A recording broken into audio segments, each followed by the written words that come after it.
ও ভাই খেত করে এমনি রয় খেত করে খেত কেমনে রয় ছেড়ে করে সে খেত করে আমি রয় এই দেখ তুমি খেত রয় এমনি খেত রবি এমনি রবি এই রবি মানে কামলা তো করবা প্রিয় দর্শক ভাইরা, আমার গৃহস্থী ভাইরা, অনেকদিন যাবত আমি গৃহস্থী করি মরগঞ্জ। আমি বিদেশি কামলা দা এলাকার কামলা দা আমি ক্ষেত গুছি দিই, কিন্তু ভাই আমার ক্ষেত কিন্তু নষ্ট করে ফেলা।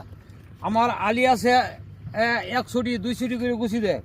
এখন ভাই আমি সব কিছু চাকরি বাকরি ছাইরা দিয়ে আমার ক্ষেত আমি নিজে লাগাইতেছি। ভাইয়েরা আমার, আপনারা যারা গৃহস্থ ভাইয়েরা যারা আছেন, আমি আপনাদের করজোর অনুরোধ করে বলি, আপনারা নিজের কাজটা নিজেই করবেন, এটি সবচেয়ে ভালো ভাই।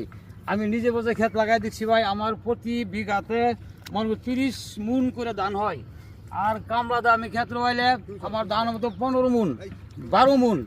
এই কামলা মনে করলে 1 ছুটি 2 ছুটি পাতলা পাতলা করে গুছিতে থই জায়গা। আমার ক্ষেত আমি নিজেই লাগাবো। আপনারা গৃহস্থী যারা গৃহস্থ ভাইরা আমার আছেন, আপনাদের ক্ষেত আপনাদের লাগাবেন। ও ভাই খেত করে এমনি রয় খেত করে খেত কেমনে রয় ছেড়ে করে সে খেত করে আমি রয় এই দেখ তুমি খেত রয় এমনি খেত রবি এই রবি মানে কামলা তো করবা এই বড় তোর মতন কামলাতে জীবনে ক্ষেত কামলা দিয়ে বড় হারা বছর কামলা দিয়ে বড় খেত করে কাজে তোর মেরুদণ্ড ভাঙি আলবো। এই ভাই আমি কাম করবে আবার কামলা করে মনে করস ভাইরা, আমার ভিডিও যদি ভালো লাগে ভাই আমার লাইক করবেন।